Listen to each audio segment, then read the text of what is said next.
Now when I talk about the front surface of the upper receiver being perpendicular to the bore of the upper receiver and barrel, what I'm talking about is this part right here. And what the bore is, that's the opening that your barrel slides into, and that same bore is what your bolt carrier slides through. And you want to make sure that is in line with your barrel bore.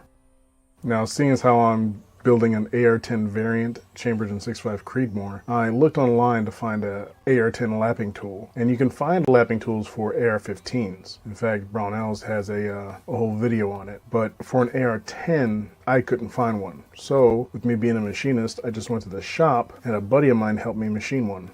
When I got to the machine shop, first thing that we did is we measured the inside diameter of the upper receiver using telescopic gauges. Once the gauges popped out, you lock it down, bring it out, and then you take a micrometer and you measure. You do that about 3 or 4 times, and that'll give you a good estimate on what the inner diameter of that upper receiver is. Then we got some 2-inch round stock, put it in the Haas CNC tool room lathe, and began machining. The first cutting process on the lathe is we got the length that's going to be inserted into the upper receiver down to where it's just a little bit too thick to fit in the receiver.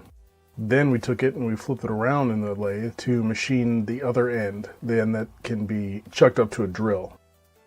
We take more and more material off, obviously.